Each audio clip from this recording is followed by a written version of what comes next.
Hey, what's up, everybody? You're probably wondering, Darrell, where have you been? I know it's been a couple of months, but now we are ready for season 6 of One on One here on the Legacy Maker Sports Network, and of course, airing on the amazing Bowie Television. Look, we're super excited because we always try to kick the seasons off with a bang, and we're doing it just that way this year as we bring in Super Bowl champion, NFL Network and NBC analyst Michael Robinson. And of course, it doesn't hurt that he's from our area, right around the corner, man. It's a beautiful thing to have Mike with us today. I'm super excited that he's here. I know he's super excited that he's here, and we cannot wait to bring you today's episode. Well, once again, everybody, One on One, season 6, episode 170 starts now. One, one, one, one, one, one, one, one, one, one, one, one. Welcome to the one-on-one. When it comes to ratings, man, we number one. I get the truth, then I give them the scoop. If anybody got a question, I give them the proof. Welcome to the one-on-one. When it comes to ratings, man, we number one. I get the truth, then I give them the scoop. If anybody got a question, I give them the proof. Welcome to One-on-One at Legacy Maker Sports Network.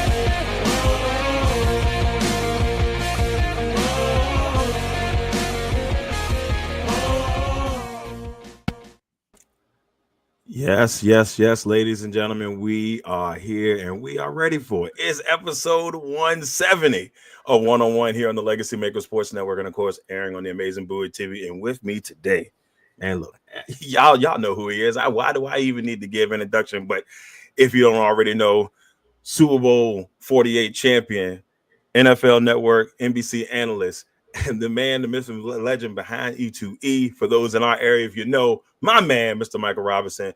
Mike Rob in the building. How you doing today, brother?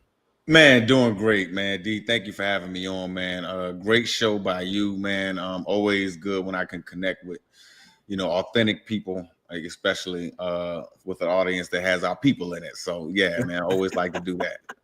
Well, look, we're glad to have you here today, man. And we got a lot to get into today, but we're not gonna bore you guys out there. We're gonna bring you some fun today. But before we get all of that started, we got to start off with the most important thing of the show, and that's the check-in.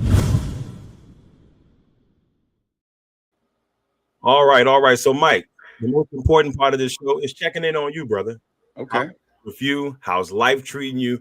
How's the family? How's your friends? How's everything going on right now for Mike Robinson? Hey, man, it's funny. I don't get asked that question a lot. You know what I'm saying? So it's crazy that's the first question, man. So big shout out to you for even structuring your show that way, man. Wow, I'm doing great, actually, man. We had a great holiday yesterday, man. Had some family over, man. My brother, my mom, my dad, everybody. Kids are good, man, and healthy. Every day we wake up breathing, man. I'm grateful. So yeah, every day I'm happy. So I can't even lie about it, man. Football season's about to kick back in soon. So yeah, I'm about to get back to work. Yeah, you can't beat that. I mean, when everything is going in the right direction, you just gotta love how things are going. And you're right, football season is just that much closer, just that much closer. We're both getting ready for a wild run here in the next month or so. Now, I want to kind of get into where your passion for sports came from when you were 7, 8-year-old Mike Rob. Mm-hmm. Where did that come from? Where did your passion for sports come from, and what made you fall in love with sports? Oh, well, so, I had an older brother, man. My brother, Anthony Ricks, man, was always 8 years older than me. So if I'm 7, 8 years old, he's 15, 16. You know what I'm saying? Right. He's going through his journey and his football journey. And so just being a young person looking up to him, I naturally fell in love with it. And then it wasn't like it is today. And I like our listeners to understand and viewers to understand it's not like it is today where, every Sunday you got so many games to watch and, all these different ways to watch it and stuff like that, man. It was like, no, you got the regional game in your area at 1:00 and you got your regional game in your area at 4:00 and you get the national ones on Monday night, but that's it. So, when those games came on, man, it garnered all my attention. And then my mother, it was just, her, my brother and myself for a long time. So she was one of those she was kind of strict on me. You know what I'm saying? Me being the youngest. And so just being in the house and stuff like that, man, football, I was running in the couches and, just trying to be Barry Sanders and, any chance I got, you know what I'm saying? And then when you get outside and, you're able to play in the youth football leagues and interact with all the kids I had in my neighborhood, man, which I grew up with a great group of guys, probably like 20, 25 of us living in the same neighborhood, man. We all played sports. We all played football. So just interacting with those guys, competing every single day, even during basketball season, I had my football. So I think you want to call it God, the universe, whatever you want to call it. I think my calling in the sport was kind of marked on me early on because guys just understood Mike got the football. He be all right. He gonna be good. Yeah. What are we worried about? Come on here. Yeah. Well, it's funny, and that's kind of was when we were growing up. Like I was lucky enough that in my neighborhood, there's probably about like 20 houses, and 17 of the houses are family members. So, Wow. like my grandma had 22 kids. Okay. Yeah, my grandma had 22 kids. So pretty much somebody in the neighborhood was uncle or one of her children. And we used to have these battles. We got a baseball field at one of my aunt's house where it was set up. We got the football field at my aunt Boo Boo house here. My house sometimes you said we had a basketball court at my cousin Marky's house. So we would go all around, and we're just like, those times were so crucial, man. I miss, looking at 40-year-old me now, and I'm like, man, I really miss the times when we used to be able to go out there and just have a ball, man. And everything's so different now. Yeah, man. Very, very different, man, especially because, culture has gotten, especially people that look like me and you, more in, buying stuff and kind of going off to yourself. And I believe back in the day, a little bit more, it was more community, more, I'm trying to be around my folks, you know what I'm saying? And make sure my people straight, you know what I mean? So, but I think we're getting back to those times. Yeah, and hopefully that continues. I try to instill that in my kids. I'm like, y'all got to understand, man. Y'all don't know what it was like, man. We used to have a little time. We had to make games up. Absolutely. We had to try to figure out things to have fun. I try to get them to understand, Mike. They just don't understand. Now, Mike, I want to get into a little bit of how you got to where you are in the journey right now. Mm-hmm. Obviously, the greatness that you portrayed in high school, you go to Penn State, you do big things at Penn State, of course, eventually heading, to San Francisco, then into Seattle. Can you kind of take us on that path and how it was for you from that point, from high school up into, your final game, in Seattle? Well, it's crazy. Like, since you retire, and a lot of our listeners and viewers may not understand this, but when you retire from the professional game of football, man, it's like you're trying to, I don't know, kind of get away from that identity. Like that's something I did. That's not always who I am. I like other stuff. You know what I mean? I'm a multifaceted individual. And so when I get asked those questions about, my journey and how it was back then, I ain't gonna lie to you, man. It was just, I love the game of football. Mm-hmm. And it was always about the next level for me. So when I was in middle school, it was like, damn, man, you see those guys over there on Friday night. I can't wait to just get the opportunity to try it. I want to check such and such chin. I don't think he tough. You know what I'm saying? Little stuff like that. That's all it was. I like that. You know what I mean? I like that aspect of it. I like the fact that, my mom, man, you can't play if you don't get the right grades, if you don't act right, or if you don't come in at the right time, well then shit, you can't play. Exactly.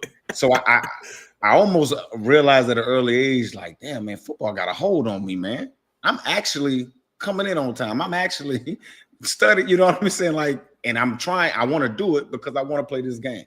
Right. So it was all love, man. So it was always about the next level. After high school, I think, during high school, I had a coach. Actually, I'll take you back a little bit before that. I always tell this little small story. I had a youth football coach who's still around here coaching now. Mm-hmm. we were getting ready for a game. I was like 9 years old, something like that, man. And it was chaos everywhere, bro. And I remember screaming on everybody like, yo, shut the hell up, man.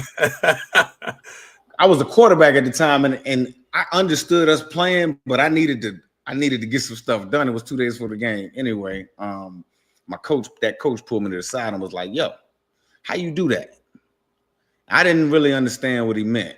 But he was just like, I'm grown. I can't get these coaches to shut up. I can't get the kids to shut up. You know what I'm saying? And like, that's a gift. You're able to calm them down. Like, listen to me. Yeah, he said that's a gift, bro. He said you got to be careful what you listen to, what you watch on TV, what you allow to like influence what you think about. Because when you speak, people listen. You one of them people that you. And I didn't really understand. I just really wanted them to shut up so we can get back to practice. Right. I think we was working on some reverse play or something that I messed up on, but I wanted to get back to that, but it always stuck with me. And so even as I was going through high school, college, and even in the league, I always had in the back of my mind, okay, this stopwatch is going. I don't know when the stopwatch is going to be up on my career. This stopwatch is going because, again, making it to the National Football League is the exception. Mm-hmm. It's not the rule. So you can't just think because some website based you the #1 guy in Virginia or the #3 guy on the East Coast that you automatically gonna make it. So my whole strategy was, okay, well, I love this game of football. I'm gonna play it till the wheels fall off, right? And I'm gonna get it to get me to where I can do something for like 30 years, right? 40 years. You see what I'm saying? That was always the play. And that coach telling me that when I was 9 years old, I don't know, kind of put in my mind from a career standpoint what to look for. Right. Because he basically told me I was communicating. He told me I'll be doing public speaking one day. He said I may be talking on TV. I didn't know if that was really the case, but that's what he said. Right. So as I got to the National Football, as I got to college, I studied in communications. As I got to the National Football League, started my own show online, this, that, and the third, whatever. But it was always like, all right, now when I got to the NFL, the football part of it, the love, still loved it, but it became more of a business. And D, I know me and you talking, but I know you got a dynamic audience. So I'm talking to some young people out there too. Right. You see what I'm saying? Mm-hmm. Because you just don't know when that stopwatch is up, man. You see what I'm saying? Yeah. And so, boom. Created my own show in the league, this, that, and the third, whatever. Now I get sick. My liver and my kidneys failed going into my last year playing. Like, you gotta understand, bro. From the time I got to college to after almost a 10-year time in the NFL, I'm taking 800 milligram Tylenols every day. I'm taking 5-hour energies to get up for practice, sometimes to get up for games. I remember arguing with my brother because he ain't buy me some 5-hour energies one time, and I needed like 2 of them pre-game. He didn't get in it. And he forgot. Oh no! But he's like, dog, I'm from the East Coast, man. I'm just happy to be here. You know. Anyway, that's a whole other story. Right. But you take an Ambien at night to go to sleep because you're so up. You know what I'm saying? And then, I'm not a natural 253-pound man. That's what I played at. I'm 205 right now. This is what I am naturally. You see what I'm saying? So, I had to take Toradol. I had to take, anti-inflammatories so my body can be good during the week. You gotta understand, bro. Games are easier. I ain't gonna say easy, but they're easier. Because that's what you play for. You play to go compete against other people, in front of people, in front of the big screen, all that type of stuff. But practice is what you get paid for. The everyday grind, bro, and that shit ain't easy, dog. Excuse my language, dude. No, it's all good, man. No, but that's real though. That's real. It ain't easy, dog. And the fullback position was a dying breed when I was playing. It's still a dying breed now. So you only get 1 or 2 of those on a roster. One usually. You know what I mean? So, make a long story short, I know I'm being a little long-winded, but I want you to really understand the story, bro. Right. So boom, my liver and my kidneys failed. Like the #1 liver and kidney guy in North America come see me. I was in training camp the year we won the Super Bowl. He say, look, bro, we only got like 5 or 6 documented cases of this type of allergic reaction.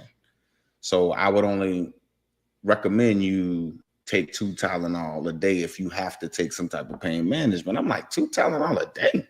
I need more than that. What? I need more than that. What? And I forgot to tell you, 6 months earlier, my wife had told me, your eyes yellow, man. What's going on? I didn't know. Neither one of us knew, but jaundice is a precursor to liver failure. Oh, man. So my eyes were yellow. I didn't know. I just was like, I don't know. I'm just walking around. I'm just messing around. Yeah. Boom. I get cut that training camp because obviously I couldn't play to keep my job. And that's a whole story in itself. Boom, I get cut. And then after about 5 weeks, I'm able to come back. I'm healthy again. I'm able to come back. But to all the listeners out there, during those 5 weeks, I went into TV. I thought my career was over because I'm like, man, I can't take more than 2 Tylenol. So hey, man, good year. I played 7 years. I'm vested. I got insurance. You know what I mean? Boom. Let me start getting my house together. Let me make sure I left the league with something because, again, I didn't make $100 million. I knew I had to work again. Right. You know what I mean? And again, I hope all your listeners are hearing that. I went to the National Football League, went to the Pro Bowl, all that stuff. And I knew I had to work again. You see what I'm saying? Yeah. And that's most of the league. I think that's a very important message because a lot of people think, oh, you get in the league, hey, you set, for life. And we hear so many stories of people who end up, not to throw shade under my man, but you see situations like Delonte West and see how his situation is. I mean, this man was making millions in the league and these things happen, as a professional athlete. And I think people really don't understand that these things do happen. Oh, yeah, man. Look. The money don't make you a different person. It make you more the person you was to begin with. You know what I'm saying? And if you grew up in a certain area, you will be more of that. Right.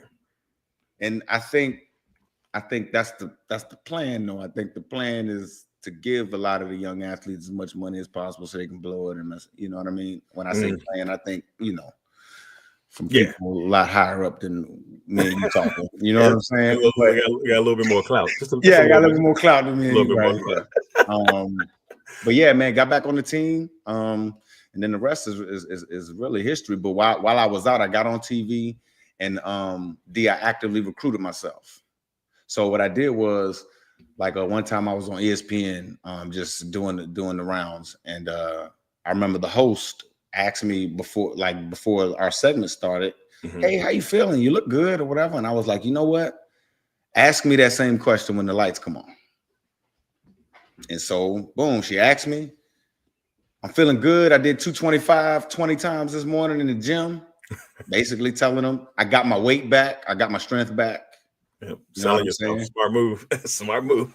You know what I mean? And within a few weeks, I started getting teams. I had a team call NFL Network, asked me if was I retired or whatever. And then a week after that, the Seahawks were playing in Arizona, and I was living in Arizona at the time. And I got the call, and I came on back, man. And like I said, the rest is history. Won the Super Bowl. I knew that was going to be my last year. And again, timing is everything. You win a Super Bowl, you go right in the media. That's the time to get your TV contract. Yeah. At least for the next year, you hot. You know what I'm saying? Say, hey, man, because it always sounds good when they say we got Super Bowl champion Michael. Right. And so once you get in there, you get in where you fit in. And then from that point on, and so that's the thing, so that's kind of how you got into it. And you've been able to sustain it. You said a little bit ago that, the goal was play in the league and get to the point where you could do something for the 30 years after the fact. And it seems like you're on the right path to that right now. Yeah, man. Work for NBC. We do college football, Big Ten Saturday night studio show. Really fun job. I also call games for NBC. If you got Peacock, I'm usually on the Peacock during the season. But it's a fun job, man. I get a chance to be around young people. We go to college campuses every single weekend. A lot of times I'm doing something fun with the fans. And then I'm in the stadium. I'm actually able to talk to these coaches, talk to general managers, because colleges have general managers now, talk to the players, and get a sense, you know, of what their game plan is, what they're going to do during the game, and also give them a little game, man, because what you start to realize when you talk to a lot of these young folks, man, They don't know. they don't know, bro. They ain't got no big homie in there. And you know what I'm saying? Because of social media, man, it's like, it's gotta be me. And I can't show you that I can't have no help or whatever the case, whatever. I don't know what it is. And it's like, no, man, you need people that's been through this stuff before to kind of talk to you. I remember before my Super Bowl, man, I actively called Ray Lewis, sought him out, actively sought out Willie McGinnis, actively sought out Darrell Davis. Bruh, what's game, man? Talk to me how we get a ring. Because I was always a captain. So I knew I had to walk back into that locker room and have something to say Saturday night. I knew I had to have something to say the day before the game. And it was like, nah, bro, make this a football game, not a spectacle. You know how to play football. And then, like I said, we won 43-8. But nothing too shabby. Yeah, not too shabby. But yeah, man, giving game to young people, man, is dope. And then in my NFL Network job, obviously, NFL Network is actually, I believe, and again, between me and you, I don't think I'm breaking no news. And I think we're going to get bought at some point here by one of these, you know, ESPN or Apple or something like that at some point. So we don't have a lot of shows. We do a lot of tentpole events, but yeah, I still do my stuff with NFL Network. I host a podcast with one of my best friends in the whole world, Beast Mode, who was also my teammate, Marshall Lynch, with the Seattle Seahawks. And yeah, man. So yeah, I'm in media. I'm in it.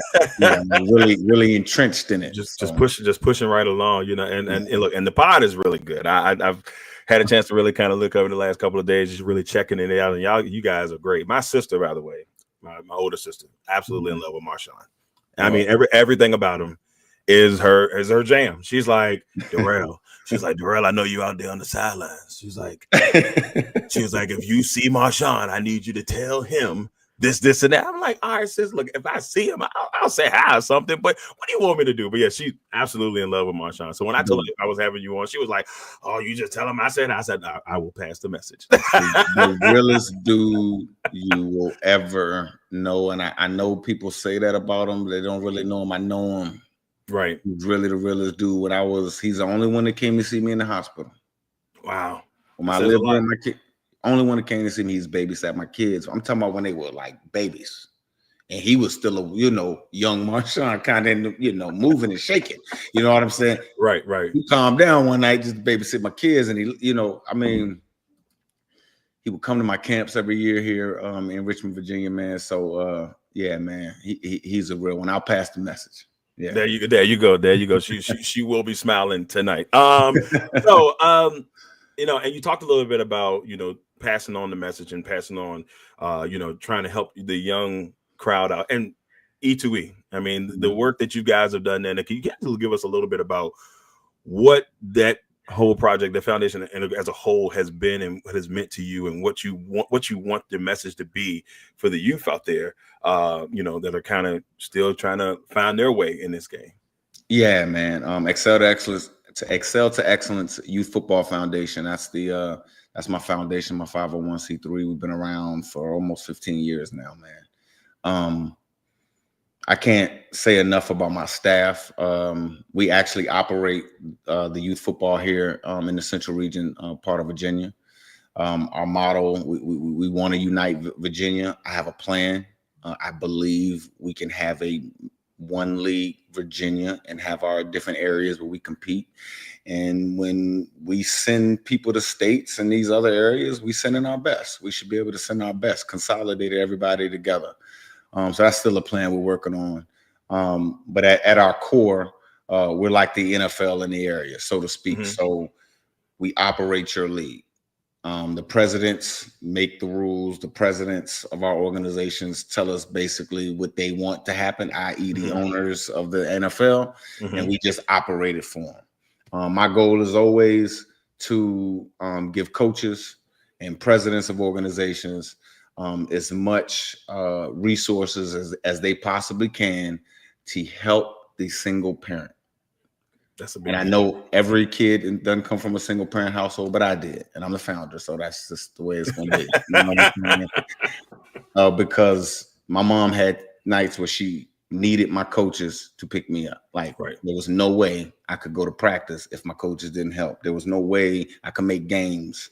Like, my football coach brought me to my mom's wedding from a game. My mom, like, I can't take them. If you want them, you got to do it. But you got to bring them back to me. And so we got to go with it. Coach J, love him. Still help out in Powhatan. Look, he at the hut, he got me dressed. He took me to the chapel. We was good. Football coach, bro. You know what I'm saying? So that's what I always want to give the resources to organizations to help the kid. And my belief is, because that coach I just told you about earlier, who told me, hey man, you got a gift. You know what I'm saying? Because of that coach, I'm always trying to help a coach identify a life skill that a kid has. Because see, man, when you go to a lot of youth football practices, and they may have 20 kids, 25 kids on the team, but they got like 4 or 5 of the really, really good kids, if you get what I'm saying. Right. Everybody else kind of is just they kind of having fun, but they really only focused on these 5 or 6 kids. And it's like, nah, bro, you can't do that, man. You can't do that. You can't do that to that single mom that's scrambling to get their kid out here. She want to see him play on Saturday. She want to see him get better. So we help them organize practice schedules. You know what I'm saying? So they can maximize time. Because again, a lot of these guys are volunteers. They just getting off work themselves. They don't have the time to be able to think of practice in 15-minute increments and when to get water and do all this type of stuff, man. So we try to provide them with that. And because of that coach, when I was young, that said that to me, like I believe like that linebacker that I don't know, shoots the gap, makes the play in the backfield, right? The fact that he decided to go underneath the double team to make the play in the backfield, if he misses that tackle, there's a risk reward assessment that he has to assess on the field that I pay a banker to do every single month. Actually, I pay a banker well to do that, to risk assess, my balance sheet, if you get what I'm saying. And football players and athletes have these same capabilities, but people tell us we play a game. People tell us, oh, that ain't no real. No, I'm making real decisions out here. And actually, somebody's life might depend on it to a degree. You see what I'm saying? So we want to arm our coaches and our organizations with those resources so they can help identify those skills, so that a coach can go back to a mom and say, hey, I don't know if football gonna work out, but your son may want to be like a GM. He thinks about the game differently, just little stuff like that. It's a good deal, man. That's a good deal. And that's a good vision right there. And like I said, as a person who's been able to be a part of it in some small fashion, has been a really good honor, man. So like I said, we really, really, really appreciate it. It's so much fun watching these kids grow and see them make amazing plays. And I try to put a little spunk into it, just a little bit. Yeah, you do. Man. I try to push them along and make, highlight taters at some point. Yeah. Now, before we get into our last 2 segments, there's one last thing before we get into the last 2 segments. Your NFL outlook. We talked a little bit about how the league, the season's about. We're almost there. Do you have an early NFL outlook on things that you're kind of just players that you want to look out for? I ain't gonna make you do no prediction of Super Bowl champion nothing like that. But just your thoughts overall on this season coming up. Maybe some players to watch out for. Some players you're excited to see. Yeah, man. Obviously, you got to start with the quarterbacks. They're the ones who make. They're partners with ownership. That's how much money quarterbacks in the NFL make. They're partners. Literally, they're looked at as partners, right? I think obviously Patrick Mahomes and what Kansas City has done over the last few years is phenomenal. And I don't think people give. I know people do, but I don't think people give Andy Reid enough credit. And I believe his time in Philly, all that losing, which he did a lot of winning in Philly. I mean, losing in like the big games and, Super Bowls, NFC Championship games. All of that taught him so much that when he got to Kansas City with Patrick Mahomes, he's able to have sustained success for so long, and obviously he's going to be a Hall of Fame head coach. Patrick Mahomes is obviously one of the great winners of our game right now, but I'm a big fan of Josh Allen. A couple years ago, I was on television, GMFB, when it was in New York, and we had some debating about some stuff, and I just loved what the Buffalo Bills did. They had just drafted Josh Allen. I had I know his quarterback coach, Jordan Palmer. I saw some stuff on him. I'm like, man, this guy's going to be whatever. And I fell in love with him. And then the fan base fell in love with me for that. And then I was president of the Bills Mafia. And then I find out I'm jumping off of bleachers on tables at training camp. And yeah, it's video of that, man. It's crazy. Did it hurt? Yes, it almost broke my back, as Mike Tyson would say. I almost broke my back, man. Spinal, yeah. Spinal. But I think Josh Allen, to me, it's his year. And it's funny with these uber quarterbacks, because I believe the AFC is where the quarterbacks live, and the NFC is where the better teams live. You can't tell me there's a better roster than the Philadelphia Eagles. True. I mean, top to bottom, Howie Roseman is amazing. Oh my goodness. He's amazing. How does the league let him do it? Like, I've been trying to figure it out myself. I'm like, how does he make this happen every year? How does he make it happen every year? But it's because he's not afraid to say, "Oh, I messed up. Bye." Right. I paid Carson Wentz, but I messed up. Bye. You know what I'm saying? Yeah. I got sent to the other side of the building. Chip Kelly had all the power. I stayed. Well, he gone. Now I'm back. Bye, Chip. Like, not afraid to fail, man. He's not afraid to fail. And that's such a great teacher in life, man. Just go for it, man. We only got one of these things. And so he's able to see and sign guys a lot earlier than a lot of the general managers. So Howie Roseman, he's in a class of his own on the NFC. I think Washington is going to give him some bang this year, just in the division. You can't tell me Detroit's roster isn't like legit like that. So I think the roster's over there, and I think the quarterbacks on the AFC, Josh Allen, Patrick Mahomes, Joe Burrow. I mean, I just think that's where the class of the quarterbacks, even though this kid Jaden Daniel, and I know it's easy to look back, but you can check my record, because my record, a lot of it is online somewhere. Yeah, somewhere. Yeah. What'd he say? I really believe this guy's I believe he's one of them top 5-6 guys already. I think he's going to continue to grow. I classify movement quarterbacks as runners with special throwing ability, i.e., that's who I was. I was a runner. Jalen Hurts is a runner with special passing ability. Cam Newton's a runner. Lamar Jackson's a runner. And when I say runner, watch how they fall. When they run the football, they're more protected than when they're not running the football. So they're natural runners of the ball. You see what I'm saying? Like, you can put these guys in throwing up and run situations, and they're going to eat quarterback no matter what position they play, because they're runners. But they got special passing ability. That's why they play quarterback, right? And then you have passers with special movement ability, i.e., when Russell Wilson was in his heyday, when Deshaun Watson was in his heyday, Josh Allen right now. I believe Patrick Mahomes is one of these guys. They want to throw the football. But if you let third down happen too much, I'm just going to run it every time. I'm going to beat you with my legs, and I'll rush for 100. I'm just going to pick up it up anyway. I'm just going to pick up the first down. I mean, that's just what I'm going to do. How many times have we seen Patrick Mahomes do that in the playoffs?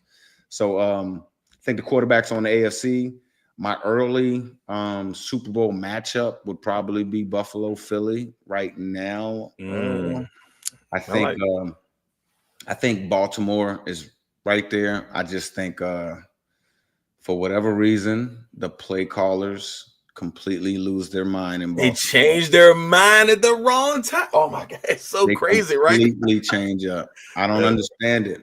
Man, I think for the past 2 years they've had the best team in football, and they messed themselves up in the playoffs. That's the craziest thing. Sure. That AFC Championship game in Kansas City. Oh, yeah. I mean, not in Kansas City, but in Baltimore was insane to me, because I'm like, why are we moving away from what got you to the ship? Football. And they still were in the game. That's the crazy part. They were still in the game towards the end. I'm like, they got a chance to still win this. the NFL has to, and I think they did something to this rule or whatever. Mm-hmm. They have to stop allowing these coaches to interview during conference championship weekend. The week leading up. It happens every single year. You can go all the way back to when Randall Cunningham was playing for Minnesota, right? Right. He was the offensive coordinator. My man Brian Billick. I used to work with Brian. I love Brian, Coach Billick. He will tell you, I completely effed it up. I tried to show off in that game. We were clearly better than I think the Atlanta Falcons, who went to the Super Bowl. Clearly better. Way better. But he had already got the job in Baltimore. And he had already interviewed. He knew he had it, and he was showing off to a degree. It happens every single year.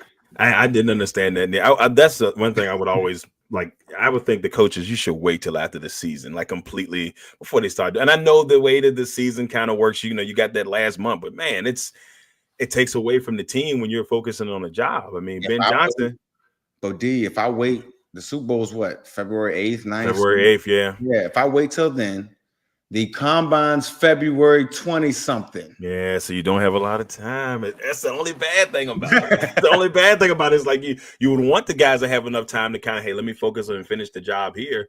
But like you said, you got to get out there. You got to be able to do what you got to do to get your franchise moved to the next level. So, boy, so I like that. Buffalo and the Eagles. I don't know if the Commanders fans that's watch on Bowie TV. I don't know how thrilled they would be about that. They're gonna be mad, but that's okay. They'll be fine. I'm a big Josh Allen guy myself. I love the way Josh Allen plays the game. I've been honking the horn since he got drafted. I still mad at Cleveland.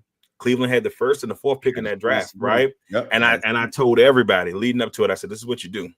You draft Saquon with the first pick, and you got 4. Josh Allen's going to be there. That's it. You got your cornerstones. And look who's the best running back in the league right now? I don't know, Saquon Barkley. Hey, come on. Who's the MVP right now? It's Josh Allen. Absolutely. But I mean, look, I'm just some guy here just throwing out stuff, hoping that maybe a GM would pick it up and say, you know, that guy might have something. But they ended up getting what, Myles Garrett in that draft? That was the Baker Mayfield. Oh, that was Baker. I think that was the Baker Mayfield draft. I think they drafted who was the 4th pick? Was it Chubb? No, it wasn't Chubb. It wasn't Bradley Chubb. It was Denzel Ward. Probably. I think. Yeah. So they went. I like that one, but Baker, I don't know. I mean, Baker did get them to the playoffs, but but you know, I digress. Now, before we get out of here, we got 2 last segments here. First, my favorite segment to do. It's time to have the Michael Robinson edition of Quick Ones.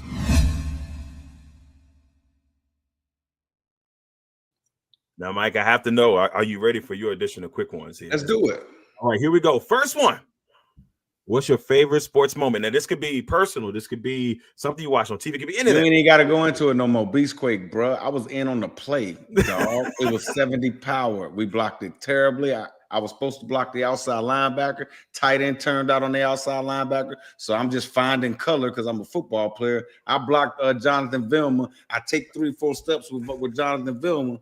I turn around, I see Beast Mode taking Darren Sharper by the neck and throwing him to the ground. And then after that, I'm like, oh, Beast Mode gonna cut back and probably score. I start walking to the sideline because I'm like, I got kickoff. He's good. I got kickoff. I gotta go rest up. But when I went back and watched it, oh man, it was insane. Come on, it was insane, man. Marshawn is the absolute beast that he is. All right, so we go from the good moment to the worst moment. What was the worst sports moment for you, man? Worst sports moment for me. It's always a tough one. It's always a tough one. Oh, easy. And there's a lot of VA people and Northern VA people that watch you too. CD Hilton kicked my ass in 99. Oh, for the state championship too. And we was up 27-7. 27-7. They beat us 28-27. Ahmad Brooks was on that team. He ended up playing for the San Francisco 49ers. Yep. Every time I played against them, we talked about that game. Sorry, I didn't mean to bring up old memories. I mean, I did, but I kind of did. Championship, bro. Oh man, I know that's. I went to 4 state playoffs, 2 straight championship games, and we lost both of them, bro. Oh my goodness. CD didn't beat us the last one. Like the Super Bowl ring helps, but that will never. No. that little nugget will never go away. Next one. Favorite athlete of all time. Who's your favorite athlete of all time? Favorite athlete of all time? Barry Sanders. Barry Sanders. Okay, Barry Sanders. Barry Sanders is a good one. Yeah, never had a sports team. Obviously, we live in Virginia, but Barry Sanders, humble giant. I love that. I love that. You know, it's funny. Barry's my favorite runner. As a Packers fan, or I call myself Packer enthusiast. I'm a Packer enthusiast. You know, can't bring fandom in the sports media from time. So as an enthusiast of this team behind me, people was like, who you like? Barry Sanders, man. Like Barry Sanders is my favorite running back all time. And just the fact that if the Packers had just said, we don't need that offensive lineman, Barry was sitting right there at number 2. And you went on, and then you got, you know, 2 of the greats in between, you know, your pick. But that's 87, something like that. We're not going to talk about that as well. What's the worst food that you've ever tried? Worst food I've ever tried? I haven't. So I don't eat meat. So I haven't had this in a long time. Liver. I knew you were gonna say liver. It's terrible, isn't it? But I don't really remember. But what I do remember is terrible, dog. My mom, we had this policy at home growing up. If it's on your plate, you gotta eat it. Gotta clean. And I couldn't, you know, when I was really, really young, like 3, 4, I couldn't really read, right? So she would say it's steak, and I would take a bite, and I would be able to eat it for 3 hours because I didn't want the liver. Yeah, bro. Then when I got old enough to read, I just went hungry. So yeah. Wait a minute. Mom gives you the setup. It's like, you want some of this steak? That's not steak. That's not steak, Mom. That's not steak. That steak don't taste like that. I know what it tastes like. I tried it one time. When I was like 8. My mom made it, and it was the worst thing I ever had. My daughter now loves it. She got it from her grandpa on her mom's side. It won't me. And I said, well, this is disgusting. Like, why? Disgusting. Smell it. But it is what it is. Now, last fun one on quick ones. If you're producing a movie about your life, you can name 3 celebrities to play in the movie. So there's 3 celebrities plus who plays you. So yes, 4 total. You get 1 person to play yourself, you know, and then you get 3 people that you just kind of want to be in the movie for whatever reason. Oh, that is a good question. 3 celebrities that would be in the movie. Yeah. Maybe because I'm a 80s baby, but I grew up in the 90s. You know what I'm saying? Omar Epps would have to be in there somewhere. Okay. You know what I'm saying? Maybe Omar, one of my football teammates or something.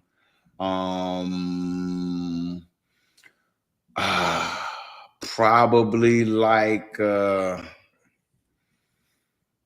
Samuel L. or something like that. One of the coaches. One of my coaches growing up. Yeah, just messing me all up and down. I met Samuel at the Super Bowl this last year too.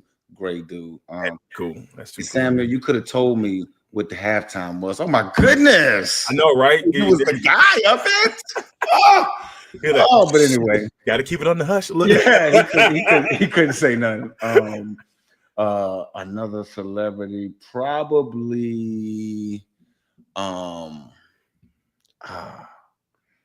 Man, that's a good question, bro. I know it's a tough one. It's one of my favorite ones. A really tough question. I might have to get back to the people on that one because I really want to be right. I want to make sure you get the right play. Like Angela Bassett could play mom. Throw it in there. Angela Bassett probably gotta play mom. Yeah, play mom, right? Gotta play mom, right? Yeah, I don't even think there ain't no black movie without Angela Bassett playing mom. I'm just saying. She been killing it. Yeah, Angela. But see, my mom is like light skinned though, so I would have to go. Maybe. What's her name, man? What's she playing? We might be able to figure it out together. What's her name, man? Old school though, man, but she's still fine though, boy. Lynn Whitfield. Lynn Whitfield's one. That's Lynn Whitfield. This is a good one. Oh, okay. I thought I was close. Lynn Whitfield's a good one, actually. Yeah, Lynn Whitfield, man. She's 72. Lynn Whitfield looks amazing. Looks amazing at 72. Amazing, bro. That's awesome. That's awesome. I think I got it. I think I got one more. Who's playing you? That's the last one. Who's playing you? Who would play me? I got one, but I'm gonna let you go first. I'm just throwing it out there, but we'll see. I don't know, bro. I'll throw one at you. What about, and because he played ball, about Denzel's son? Could do it. Denzel's son could play me, He actually. could do it. I mean, he played ball, you know. But see, yeah, I guess maybe that one of these last movies I've seen him in, he was more of an action guy he was or like whatever.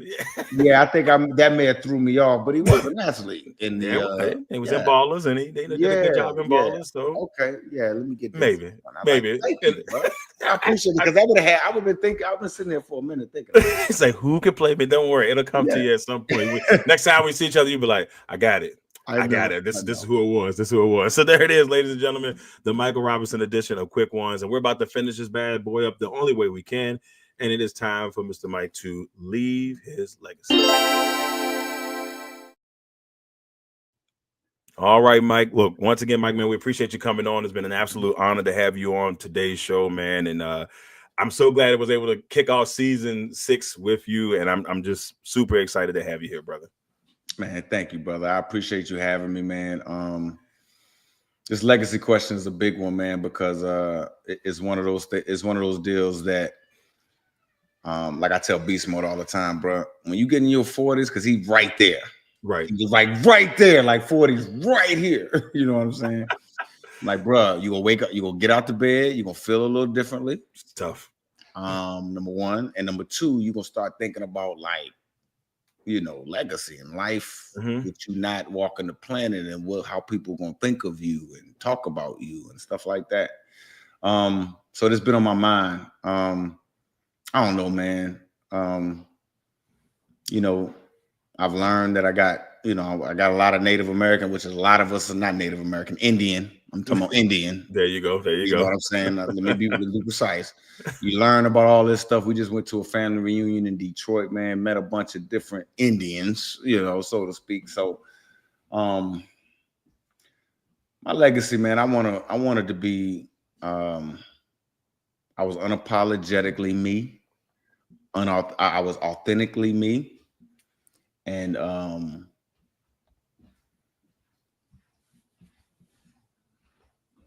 that I always gave back.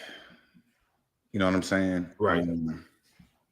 There were times where you get frustrated at times, especially with people that look like us, because you do stuff, and then there's a lot where people just expect, because they see you on TV, to expect you to pay for everything. That part.